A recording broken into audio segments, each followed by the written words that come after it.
صل على رسوله الكريم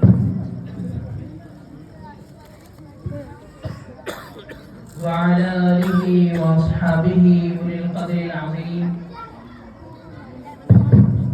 أما بعد فقد قال الله سبحانه وتعالى في القرآن المجيد: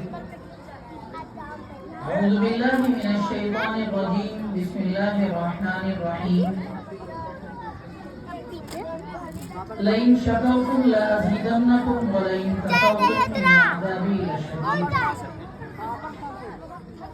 وقال عز وجل: وأسبغ عليكم نعمه ظاهرة وباطنة. قال النبي صلى الله عليه وسلم: طلب العلم فريضة على كل مسلم. وقال عليه السلام: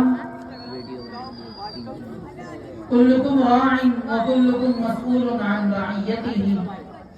صدق الله ومولانا العظيم.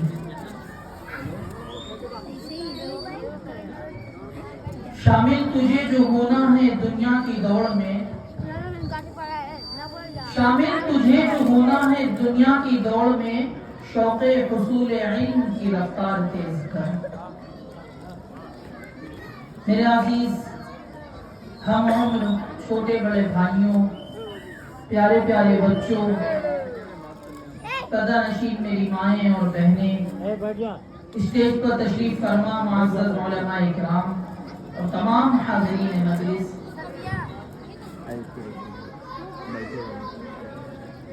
قابل مبارکباد ہیں حافظ واصف صاحب کہ آپ کی محنت، آپ کی کاوش کی وجہ سے آج کا یہ عظیم الشان جلسہ منعقد ہو رہا ہے. اللہ آپ کو جزائے خیر عطا فرمائے. میرے بھائیوں اور نام سے متعلق چند گزارشات آپ کے درمیان پیش کروں گا. اس سے قبل تمہیدی گفتگو کر کے موقع پر آؤں گا. جو موضوع ہے اس پر روشنی ڈالنے کی کوشش کروں گا. میرے بھائیوں، اللہ رب العزت قرآن مجید میں ارشاد فرماتا ہے: وَأَسْبَغَ عَلَيْكُمْ نِعَمَهُ ظَاهِرَةً وَبَاطِنَةً. اللہ قرآن میں فرما رہا ہے ہم نے تم کو بہت ساری نعمتیں عطا کی ہیں، ہم نے تم پر بہت سارے احسانات کیے ہیں، بہت ساری نعمتوں سے تم کو نوازا ہے، تم پر بہت سارے انعامات کیے ہیں، بہت سارے احسانات تم پر کیے ہیں. کچھ نعمتیں ایسی ہیں جن کو تم جانتے ہو اور کچھ نعمتیں ایسی ہیں جن کو تم نہیں جانتے ہو. وہ پوشیدہ ہیں، تمہاری نظروں سے اوجھل ہیں، تم نہیں جانتے ہو ان کو، لیکن تم پر بے شمار نعمتیں عطا کی ہیں اللہ رب العزت نے. بہت سارے احسانات تم پر کیے ہیں، اتنے احسانات تم پر کیے ہیں کہ اگر تم اس کا شمار کرنا چاہو تو اس کا شمار نہیں کر سکتے. بے شمار نعمتوں سے تم کو نوازا ہے. اللہ فرماتا ہے: وَإِن تَعُدُّوا نِعْمَتَ اللَّهِ لَا تُحْصُوهَا. اگر تم اللہ رب العزت کی تمام نعمتوں کو ایک دو کر کے گننا چاہو تو گن نہیں سکتے. وہ لا تعداد، اس کا شمار تمہارے بس سے بالا تر، تم نہیں گن سکتے ہو. لیکن میرے بھائیوں، ہم اللہ رب العزت کی عطا کردہ تمام نعمتوں کو نہیں گن سکتے، لیکن ہم یہ تو جان سکتے ہیں کہ اللہ رب العزت نے ہم مسلمانوں پر سب سے بڑا انعام کیا کیا، ہم کو سب سے بڑی نعمت سے کب نوازا، ہم کو کون سی نعمت سب سے بڑی دی. جب ہم یہ جانیں گے تو میرے بھائیوں ہمیں معلوم ہوگا کہ اللہ رب العزت نے سب سے عظیم نعمت، سب سے بڑا احسان ہم پر یہ کیا کہ ہم کو ایمان کی دولت سے سرفراز فرمایا. یہ سب سے بڑی دولت ہے، اس سے بڑا انعام اور کوئی ہو ہی نہیں سکتا.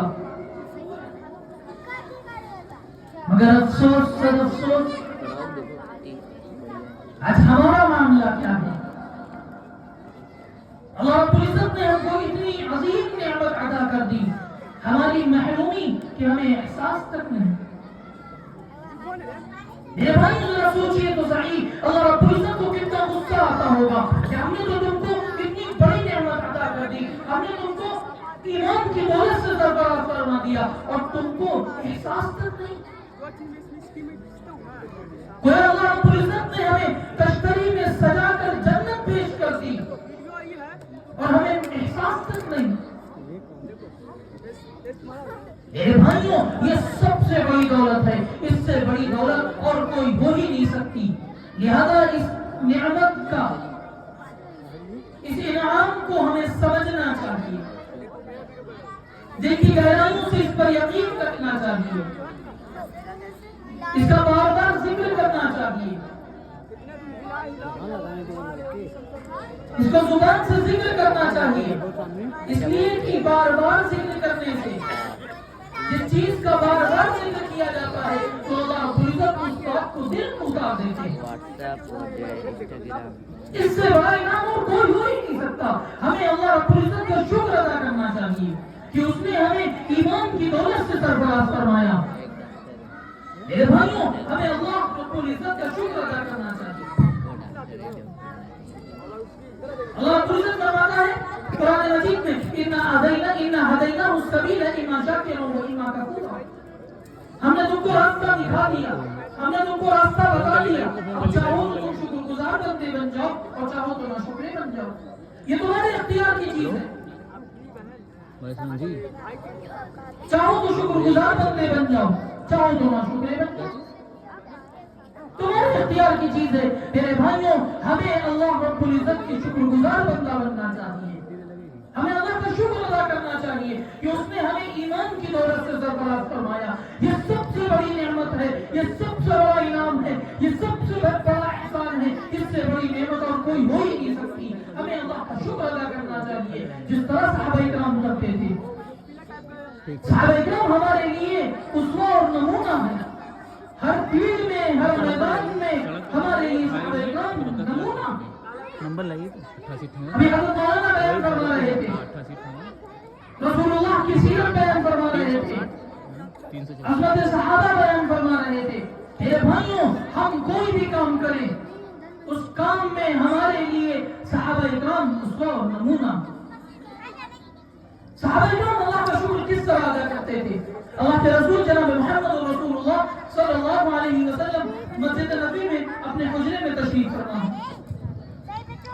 اور جماعت صحابہ مسجد کے صحن میں بیٹھی ہوئی ہے. ایک جماعت بیٹھی ہوئی ہے. اللہ کے رسول جناب محمد رسول اللہ صلی اللہ علیہ وسلم حجرے سے باہر آتے ہیں اور جماعت صحابہ کے پاس آتے ہیں. آپ فرماتے ہیں ما اجلسکم، اے صحابہ ما اجلسکم، تم کیوں بیٹھے ہوئے ہو؟ تم اس طرح کیوں بیٹھے ہوئے ہو؟ تمہارے اس طرح بیٹھنے کا کیا مقصد ہے؟ تم اس طرح کیوں بیٹھے ہوئے ہو؟ صحابہ کرام کہتے ہیں یا رسول اللہ جلسنا نذکر اللہ ونحمده علی ما ہدانا للاسلام ومن علینا بک. صحابہ کہتے ہیں یا رسول اللہ ہم اس لیے بیٹھے ہوئے ہیں کہ ہم اللہ کی حمد و ثنا بیان کر رہے ہیں، ہم اللہ کی حمد و ثنا بیان کر رہے ہیں اور اس کا ذکر کر رہے ہیں اور اس کا شکر ادا کر رہے ہیں اس بات پر کہ اس نے ہمیں ہدایت اسلام سے نوازا اور آپ کی صورت میں ہم پر کرم فرمایا. ہم اللہ کی شکر ادا کر رہے ہیں. اس نے ہمیں ایمان کی دولت سے سرفراز فرمایا. ہم اس لیے اللہ کا شکر ادا کر رہے ہیں اور آپ کی صورت میں وَمَنَّا عَلَيْنَا بِكَ، آپ کی صورت میں ہم پر کرم فرمایا. ہم اس لیے اللہ کا شکر ادا کر رہے ہیں. اللہ کے رسول فرماتے ہیں اے صحابہ تم جو کہہ رہے ہو اس بات کی قسم کھا سکتے ہو؟ صحابہ کرام فوراً قسم کھا کے کہتے ہیں یا رسول اللہ ہم قسم خدا کی اسی لیے بیٹھے ہیں کہ ہم اللہ کی حمد و ثنا بیان کر رہے ہیں، اس کا ذکر کر رہے ہیں اور اس کا شکر ادا کر رہے ہیں اس بات پر کہ اس نے ہمیں ہدایت اسلام سے نوازا اور آپ کی صورت میں ہم پر کرم فرمایا. ہم صرف یہی کر رہے ہیں. اللہ کے رسول فرماتے ہیں اے صحابہ مجھے تمہارے قول کی صداقت پر کوئی شک نہیں تھا، بلکہ ماجرا کچھ اور تھا. تم باہر بیٹھے اللہ کا ذکر کر رہے ہو اور میں حجرے میں بیٹھا اللہ کا ذکر کر رہا تھا. ماجرا یہ ہے اتانی جبریل میرے پاس جبریل آئے فاخبرنی ان اللہ یباہی بکم الملائکہ، جبریل نے آ کر مجھے خبر دی، جبریل نے آ کر مجھے بتایا اے صحابہ تمہارے اس طرح بیٹھنے کی وجہ سے، تمہاری اس عمل کی وجہ سے اللہ رب العزت فرشتوں کے درمیان فخر کر رہا ہے اور یہ کہہ رہا ہے کتنے قدردان ہیں، میں نے ان کو ایک نعمت عطا کی، آج بھی بیٹھے اس کا شکر ادا کر رہے ہیں۔ میرے بھائی صحابہ کرام اس طرح اللہ کا شکر ادا کر رہے تھے۔ اور یاد رکھیے شکر ادا کرنے کے لیے علم کی ضرورت سب سے پہلے۔ ہمارے پاس علم کی دولت ہوگی، ہمیں معلوم ہوگا اللہ کون ہے، اللہ کے کیا احکامات ہیں، رسول اللہ کون تھے، ان کی کیا تعلیمات ہیں۔ صحابہ کرام اللہ کے رسول سے کس طرح محبت کرتے تھے۔ جب تک ہمارے پاس میرے بھائیوں علم نہیں ہوگا، ہمیں معلوم ہی نہیں ہوگا دین کیا ہے، دین کے احکامات کیا ہے، اللہ کے احکامات کیا ہے، نماز کیا ہے، روزہ کیا ہے، حج کیا ہے، زکات کیا ہے، ہمیں نہیں معلوم ہوگا۔ جب ہمارے پاس علم ہوگا تو ہمیں یہ سب کچھ معلوم ہوگا۔ معلوم ہوا علم کی ضرورت سب سے پہلے ہے۔ اور یاد رکھیے، خوب اچھی طرح یاد رکھیے، اسلام واحد مذہب ہے، اسلام واحد مذہب ہے جس نے علم کی تاکید اتنی کی ہے۔ اسلام واحد مذہب ہے جس کی شروعات، جس کی ابتدا علم سے ہوئی۔ آپ تمام مذاہب کا جائزہ لے لیجئے، تمام مذاہب کو پڑھ لیجئے، کسی بھی مذہب کی شروعات علم سے نہیں ہوئی۔ اسلام واحد مذہب ہے جس کی شروعات علم سے ہوئی۔ تمام مذاہب کا جائزہ لے لیجئے، آپ چاہے وہ کرسچن ہو، چاہے یہودی ہو، چاہے وہ عیسائی ہو، چاہے وہ ہندوازم ہو، کسی بھی مذہب کی شروعات علم سے نہیں ہوئی۔ اسلام واحد مذہب ہے جس کی شروعات علم سے ہوئی۔ ہمارے آقا و مولا جناب محمد رسول اللہ صلی اللہ علیہ وسلم کے پاس پہلی وحی جو آئی، پہلا پیغام جو آیا تو کس حوالے سے تھا؟ پہلا پیغام جو آیا تو کس حوالے سے تھا؟ توحید کے حوالے سے تھا، اللہ کو ایک ماننے کے حوالے سے تھا، جنت اور جہنم کے حوالے سے تھا، نماز روزہ حج زکات کی اہمیت کے حوالے سے تھا؟ نہیں میرے بھائیوں، پہلا پیغام جو آیا، پہلی وحی جو آئی وہ علم کے حوالے سے آئی۔ پہلا پیغام جو آیا وہ یہ آیا، اللہ رب العزت نے جبریل علیہ السلام کے ذریعے سے جو پہلا پیغام بھیجا وہ یہ تھا، اقرأ باسم ربک الذی خلق، خلق الانسان من علق، اقرأ وربک الاکرم الذی علم بالقلم، علم الانسان ما لم يعلم۔ یہ سورہ علق کی 5 آیتیں ہیں۔ اس میں 3 مرتبہ علم کا تذکرہ ہے، 2 مرتبہ پڑھنے کا تذکرہ ہے، 1 مرتبہ لکھنے کا ذکر ہے۔ اللہ فرماتا ہے اے نبی پڑھیے اقرأ باسم ربک الذی خلق، اے نبی پڑھیے اپنے رب کے نام سے جس نے سب کو پیدا کیا۔ خلق الانسان من علق، وہ اللہ جس نے جمے ہوئے خون سے انسان کو پیدا کیا۔ اقرأ وربک الاکرم، اے نبی پڑھیے آپ کا رب بڑا کریم ہے۔ الذی علم بالقلم، وہ اللہ جس نے قلم کے ذریعے سے انسان کو علم سکھایا۔ علم الانسان ما لم يعلم، اس نے انسانوں کو وہ سکھایا جو وہ نہیں جانتے تھے۔ اس میں 3 مرتبہ علم کا تذکرہ ہے، 2 مرتبہ پڑھنے کا تذکرہ ہے، 1 مرتبہ لکھنے کا ذکر ہے۔ میرے بھائیوں ذرا سوچو تو صحیح، ذرا سوچو تو صحیح، اللہ رب العزت علم حاصل کرنے پر کتنی تاکید کر رہا ہے، اور ہم مسلمان جاہل ہیں۔ کل قیامت کے دن اللہ رب العزت کیا ہمیں یوں ہی چھوڑ دیں گے؟ ہم نے تم کو اتنی تاکید کی تھی، ہم نے تم کو جگہ جگہ تاکید کر کے بتلایا تھا اور تم جاہل رہ گئے۔ کل قیامت کے دن اللہ رب العزت ہمیں چھوڑ دیں گے؟ نہیں میرے بھائیوں، اگر ہمارے بڑوں نے ہماری توجہ نہیں، ہمارے اوپر توجہ نہیں کی، ہمارے بڑوں نے ہماری فکر نہیں کی تو ان کی پکڑ ہوگی۔ اگر ہم نے اپنے چھوٹوں کی نہیں فکر کی، اگر ہم نے اپنے چھوٹوں کو نہیں بتایا، اگر ہم نے اپنے چھوٹوں کو نہیں سکھایا تو کل قیامت کے دن ہماری پکڑ ہوگی۔ اس لیے کہ رسول اللہ کا ارشاد ہے، رسول اللہ صلی اللہ علیہ وسلم ارشاد فرماتے ہیں کلکم راع وکلکم مسئول عن رعیتہ، تم سب ذمہ دار ہو، تم سب ذمہ دار ہو، جو بھی تمہاری ماتحتی میں ہے، جو بھی تمہاری پرورش میں ہے، تمہارے چھوٹے، تمہارے خادم، تمہارے نوکر، تمہارے اہل و عیال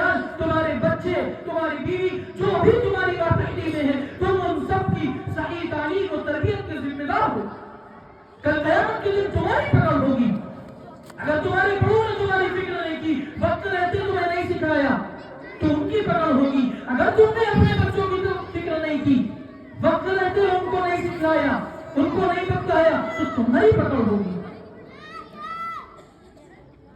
میرے بھائیوں، یہ اتنی تاکید جو ہو رہی ہے علم حاصل کرنے پر، اور یاد رکھیے وہ عصری علوم نہیں ہے. آپ آج مسلمانوں کا معاملہ کیا ہے؟ آج مسلمان جب سے خاص طور سے یہ بی جے پی سرکار آئی ہے، مسلمان اپنے بچوں کو تعلیم تو دینے لگا. ہر میدان میں آج مسلمان آگے ہیں، تعلیمی میدان میں. لیکن میرے بھائیوں، عصری علوم میں آگے ہے، جبکہ تاکید ہو رہی ہے دینی علوم کی طرف. جب سے بی جے پی سرکار آئی ہے، اگر آنے والے 10 سال تک اگر یہ حکومت رہی بی جے پی کی تو سارا مسلمان پڑ جائے گا. اگر آپ ریشیو اٹھا کے دیکھیے، I S P C S 52 بچوں نے بیٹ کیا ہے. 52 بچے، سب سے زیادہ مسلمانوں کا ریشیو اب کی بات. آج مسلمانوں نے یہ تو محسوس کر لیا ہے اگر یہ سرکار ہے تو ہمیں تعلیم اپنے بچوں کو دلانی ضروری ہے. لیکن میرے بھائیوں، میں عصری علوم کی نفی نہیں کر رہا. اپنے بچوں کو عصری علوم بھی حاصل کروائیے، اچھے سے اچھے اسکولوں میں داخل کروائیے، لیکن ان کے عقائد مضبوط کیجیے. وہ عقائد، ان کو دینی تعلیم دیجیے، ان کی صحیح تعلیم و تربیت کی فکر کیجیے. وہ عقائد ان کے مضبوط ہوں گے، دینی تعلیم ان کو ملے گی. ایسے مدارسوں میں، ایسے مکاتب میں آپ تو خوش قسمت ہیں. میری مائیں بیٹھی ہیں، میری بہنیں بیٹھی ہیں، یہ بھی سنیں، آپ خوش قسمت ہیں. آپ کے علاقے میں حافظ واصف صاحب ایک مدرسہ چلا رہے ہیں، آپ خوش قسمت ہیں. میرے بھائیوں، ایسے بھی علاقے موجود ہیں، ایسے علاقے موجود ہیں جہاں مدرسے نہیں ہیں، مکاتب نہیں ہیں، اور وہاں جذبہ ہے. وہ والدین اپنے بچوں کو دور دراز تک لے جاتے ہیں صرف علم حاصل کرنے کے لیے، اپنے بچوں کو علم دلانے کے لیے. آپ تو خوش قسمت ہیں، آپ کے علاقے میں حافظ واصف صاحب مدرسہ چلا رہے ہیں. میرے بھائیوں، ضرورت ہے، ہمیں ضرورت ہے اپنے بچوں کو مدارس میں، مکاتب میں داخل کروانے کی، تاکہ ان کے عقائد مضبوط ہو سکیں. میرے بھائیوں، رسول اللہ صلی اللہ علیہ وسلم ارشاد فرما رہے ہیں، طلب العلم فریضۃ علی کل مسلم. علم کا طلب کرنا ہر مسلمان پر فرض ہے. تم پر ذمہ داری ہے اپنے بچوں کی، اپنے بچوں کو مدارس میں داخل کرواؤ، ان کو دینی علوم حاصل کرواؤ. جس طرح ان کے عصری علوم کی فکر کرتے ہو، اسی طرح دینی علوم کی بھی فکر کرو. یہ تمہاری ذمہ داری ہے، اس ذمہ داری سے بچ نہیں سکتے ہو. اگر تم رسول اللہ کی امتی ہو، رسول اللہ کی اتباع کرتے ہو، رسول اللہ کے فرما بردار ہونا چاہتے ہو، تو اپنے بچوں کو دینی علوم حاصل کرواؤ.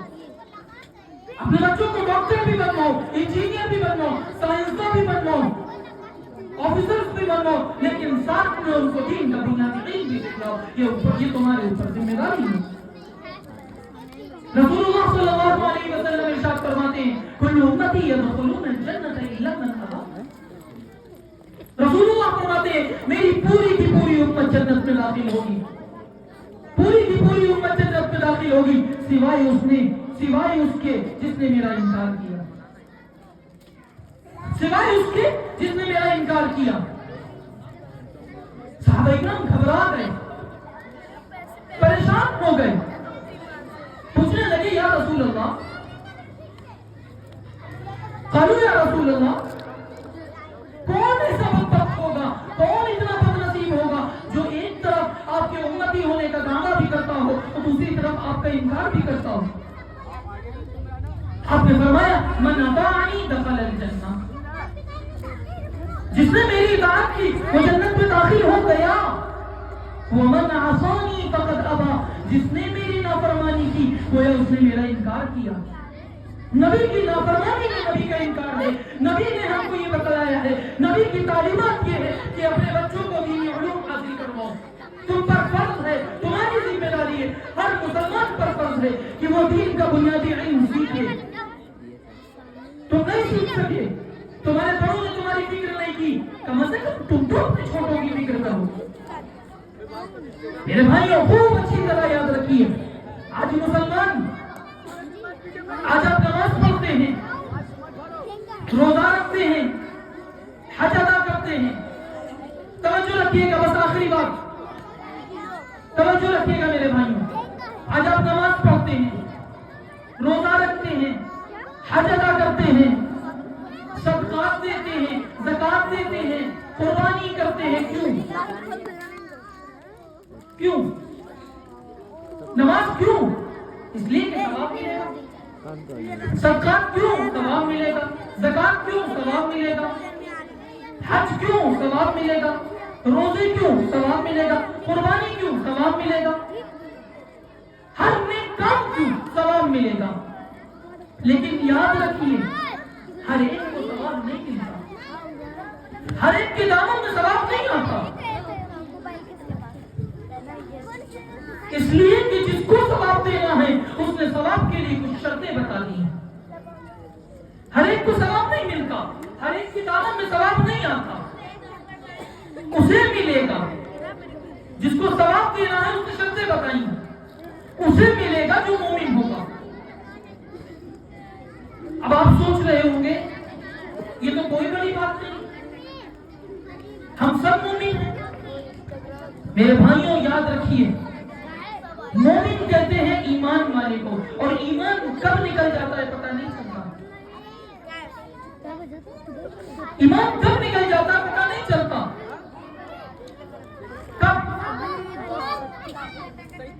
کب رب کی توحید پہ ہلکی سے لچکتی ہے ایمان کو، کب ختم نبوت کے عقیدے پہ ہلکی سی لچکی، زیادہ نہیں، ہلکی سی لچکی، ایمان رخصت ہو گیا، کب رسالت کو پس پشت رکھا، حضور کی سنتوں کو پیچھے رکھا، اپنی منشا کو مقدم رکھا، ایمان رخصت ہو گیا، کب صحابہ اکرام پہ تبرہ کیا، صحابہ اکرام پہ تنقید کی، ایمان رخصت ہو گیا، اب دہائی دیتا رہے مومن کی، دہائی دیتا رہے ایمان کی، نہیں ہے مومن رب کے کاغذوں پہ، کب اہل بیت کی گستاخی کی، ایمان رخصت ہو گیا، کب ابو بکر کو برا بھلا کہا، ایمان رخصت ہو گیا، کب عمر پہ انگلی اٹھائی، ایمان رخصت ہو گیا، کب عثمان کو گالی دی، ایمان رخصت ہو گیا، کب حضرت علی پہ انگلی اٹھائی، ایمان رخصت ہو گیا، کب حسین کو باغی کہا، ایمان رخصت ہو گیا۔ اب جب تیرا ایمان رخصت ہو گیا، اب تیری نماز کسی کام کی نہیں، تیرا روزہ رکھنا کسی کام کا نہیں، تیرا صدقہ دینا کسی کام کا نہیں، تیرا زکات دینا کسی کام کا نہیں، تیری قربانی کسی کام کی نہیں، صرف تیری قربانی نہیں، اگر ایسا شخص کسی کی قربانی میں شامل ہو گیا تو اس کا بھی بیڑا غرق کر دے گا۔ کون جو رب کی توحید پہ ہلکی سی لچک لے، زیادہ نہیں، ہلکی سی لچک لے، جو ختم نبوت کے عقیدے پہ ہلکی سی لچک لے، جو صحابہ اکرام پہ تبرہ کرے، جو اہل بیت کی گستاخی کرے، اس کا ایمان رخصت ہو گیا۔ اللہ، یہ جو اتنی نازک چیز ہے ایمان، یہ جو اتنی نازک چیز ہے ایمان، ہمیں پتا تو صحیح، ہمیں اسے لے کہاں سے، ہمیں اسے کہاں سے لے؟ اللہ فرماتا ہے فَإِنْ آمَنُوا بِمِثْلِ مَا آمَنْتُمْ بِهِ فَقَدِ اهْتَدَوْا۔ ارے مومن کا نعرہ لگانے والوں، مومن کی دہائی دینے والوں، اسلام کی دہائی دینے والوں، اسلام کا پرچار کرنے والوں، میں ایمان کو قبول کروں گا، میں اسلام کو قبول کروں گا جو میرے محمد کی یاروں نے اٹھایا ہے، معیار بنا دیا، کسوٹی بنا دیا صحابہ اکرام کو۔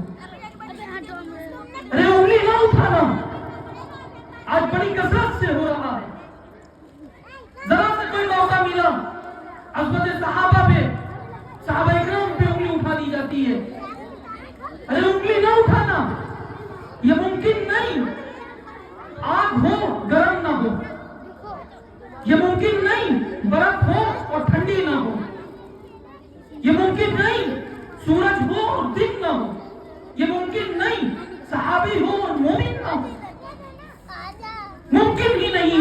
کہ صحابی بھی ہو اور مومن نہ ہو. بڑی معتبر ہے جماعت صحابہ, بڑی معتبر ہے جماعت صحابہ. ذرا پڑھ کے دیکھو حیات صحابہ, گویا کہ ہے باغ علم میں اترنا موضوع سخن ہے بات صحابہ. ملا ہے جو لا رہے جو بے آئے وہ ہم کو, ملا ہے جو لا رہے جو بے آئے وہ ہم کو. کلام خدا برات صحابہ. یہ ممکن ہی نہیں ہے کہ صحابی بھی ہو اور مومن نہ ہو. اللہ فرماتا ہے وَزَيَّنَ فِي قُلُوبِكُمْ, اور ان کے دلوں کو ہم نے سجایا. اور جب اللہ سجائے, جب اللہ سجائے, میرے بھائیوں صحابہ کرام پہ انگلی اٹھانے والوں, صحابہ کرام پہ تنقید کرنے والوں سے کہنا چاہتا ہوں کہ یہ سوچو کہ مجروح کرتے ہو کس کو, یہ سوچو کہ مجروح کرتے ہو کس کو. وقار نبی ہے وقار صحابہ. میرے بھائیوں آپ نے حضرت ابراہیم علیہ السلام اور حضرت اسماعیل علیہ السلام کی تذکرے سنے. حضرت ابراہیم علیہ السلام نے اما ہاجرہ کو بٹھا دیا تھا جنگل میں, رب کے حکم پر بٹھا دیا تھا. بواد غیر ذی زرع, جنگل میں بٹھا دیا تھا رب کے حکم پر. واپس مڑے جانے لگے, رب کا حکم تھا, بٹھا دیا جانے لگے. اما ہاجرہ یوں پلہ پکڑ لیتی, یوں دامن پکڑ کے پوچھتی ہیں ہمیں بتائیے تو صحیح ہماری غلطی کیا ہے, یہاں چھوڑ کر جا رہے ہیں, یہاں چھوڑ کر جا رہے ہیں, ہماری غلطی تو بتائیے, میں معافی مانگ لوں گی, ہماری غلطی تو بتا دیجیے. بس آخری بات, ہماری غلطی تو بتائیے, کیا غلطی ہو گئی مجھ سے, میں معافی مانگ لوں گی. یہاں بٹھا کر جا رہے ہیں, یہاں نہ کوئی انسان ہے, نہ کوئی چرند ہے, نہ کوئی پرند ہے, یہاں نہ کوئی کھانے کی چیز ہے, نہ پینے کی چیز ہے, یہاں بٹھا کر جا رہے ہیں. آپ تو ایسے نہیں ہیں, آپ تو بڑے شفیق ہیں, آپ تو بڑے رفیق ہیں, آپ تو رفیق القلب ہیں, اللہ کے خلیل ہیں. آپ تو اس وقت تک کھانا نہیں کھاتے جب تک بیمار نہیں آ جائے, یہاں بٹھا کر جا رہے ہیں, ہماری غلطی بتا دیجیے, میں معافی مانگ لوں گی. حضرت ابراہیم علیہ السلام کو اللہ کی طرف سے یہ حکم تھا کہ بول بھی نہیں سکتے تھے. اب ہاجرہ پوچھتی ہے بس اتنا بتا دیجیے کہ اپنی مرضی سے جا رہے ہیں یا اس کی مرضی سے جا رہے ہیں. حضرت ابراہیم کو یہ اللہ کی طرف سے یہ حکم تھا کہ انگلی کا اشارہ کر سکتے ہیں. حضرت ابراہیم کو اشارہ کرتے ہیں, اب ہاجرہ پلہ چھوڑ دیتی ہیں, کہتی ہے پھر جائیے, پھر جائیے. لوگوں ایمان دیکھو, کہتے ہیں پھر جائیے. وہ اللہ جس نے 87 سال کی عمر میں ہمیں بیٹا کیا, وہ اللہ ہمیں ضائع نہیں کرے گا, پھر جائیے. میرے بھائیوں میں بتانا نہیں چاہتا تھا. حضرت ابراہیم علیہ السلام چلے جاتے ہیں, حضرت اسماعیل علیہ السلام ابھی چھوٹے ہیں, اما ہاجرہ بیٹھی ہیں.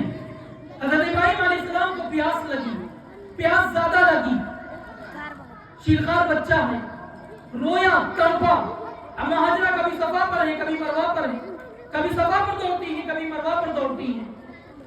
چھوٹا بچہ ہے, پیاس زیادہ لگی, رویا بلبلایا, کیوں ایڑیاں رگ لی, ایڑیاں جو رگ لی تو پانی نکلا, پانی نکلا.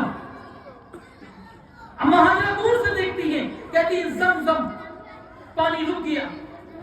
زمزم عربی زبان کا لفظ نہیں ہے, عبرانی زبان کا لفظ ہے. عربی میں رکنے کو کیف کہتے ہیں. پانی رک گیا. اللہ رب العزت نے اس نام کو اس پانی کے لیے منتخب فرما دیا, زمزم مشہور ہو گیا. وہ زمزم ہے کیا, وہ زمزم کیا ہے؟ آپ حج کرنے جاتے ہیں, آپ عمرے پہ جاتے ہیں, وہاں سے وہ پانی لاتے ہیں. اب اس پانی کو رکھ دیتے ہیں 5 سال 10 سال, کئی سالوں کے لیے چھوڑ دیتے ہیں. 5 سال بعد 2 سال بعد آپ کا دوست آپ سے ملنے آتا ہے, آپ اس کے سامنے وہ پانی پیش کرتے ہیں. وہ پوچھتا بھائی یہ کیا ہے؟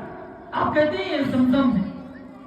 وہ کہتا ہے حاجی صاحب آپ تو اتنے سال پہلے حج کرنے گئے تھے, آپ تو فلاں سال پہلے عمرہ کرنے گئے تھے, اتنا پانی, اتنا پرانا پانی پلا رہے ہیں, اتنا باسی پانی پلا رہے ہیں. آپ کہتے ہیں میرے بھائی یہ زمزم ہے. وہ کہتا ہے تو کیا ہوا؟ آپ کہتے ہیں یہ زمزم ہے, یہ رنگ نہیں بدلتا, یہ خوشبو نہیں بدلتا, یہ ذائقہ نہیں بدلتا. وہ کہتا ہے کیوں نہیں بدلتا؟ پانی اپنا رنگ بدل دیا کرتا ہے, پانی اپنا ذائقہ بدل دیا کرتا ہے, پانی اپنی خوشبو بدل دیا کرتا ہے. آپ کہتے ہیں یہ حضرت اسماعیل کے قدموں سے لگا ہے, اس لیے رنگ نہیں بدلتا, اس لیے ذائقہ نہیں بدلتا, اس لیے خوشبو نہیں بدلتا. حضرت اسماعیل کون؟ نبیوں کے سب پہ عام نبی. لگا کیا؟ مخلوق کی صف میں عام مخلوق پانی، عام مخلوق عام نبی کے قدموں سے لگے، نہ رنگ بدلے، نہ خوشبو بدلے، نہ ذائقہ بدلے. پانی حضرت اسماعیل کے قدموں سے لگا، نہ رنگ بدلے، خواہ صدی بیت جائے، نہ ذائقہ بدلے، خواہ صدی بیت جائے، نہ خوشبو بدلے، خواہ صدی بیت جائے. پانی حضرت اسماعیل کے قدموں سے لگ گیا، نہ رنگ بدلے، نہ خوشبو بدلے، نہ ذائقہ بدلے. ابو بکر میرے آقا کے قدموں سے لگ گیا، عمر میرے آقا کے قدموں سے لگ گیا، عثمان میرے آقا کے قدموں سے لگ گیا، علی میرے آقا کے قدموں سے لگ گیا، معاویہ میرے آقا کے قدموں سے لگ گیا، سعد لگ گیا، سعید لگ گیا، ابو عبیدہ لگ گیا، عبد الرحمن ابن عوف لگ گیا. نہ رنگ بدلے، نہ خوشبو بدلے، نہ ذائقہ بدلے. ارے صحابہ کم زیادہ عدد رکھنے والوں، ان میں عیب تلاش کرنے والوں، یہ سوچو تو صحیح. وہ مقدس جماعت تھے. اللہ کے رسول فرما رہے ہیں الصحابی کا نجوم فبأيهم اقتديتم اهتديتم. میرے تمام صحابہ ستاروں کی طرح ہیں، تم ان میں سے جس کسی کی اقتدا کر لو گے کامیاب ہوگے، کامیاب ہو جاؤ گے. اللہ رب العزت سے دعا ہے، میرے بھائیوں وقت کم ہے، اسی بات کے ساتھ اپنی بات کو ختم کرتا ہوں. اللہ رب العزت کہنے سننے سے زیادہ عمل کی توفیق عطا فرمائے. آمین. باقر دعوانا الحمدللہ رب العالمین.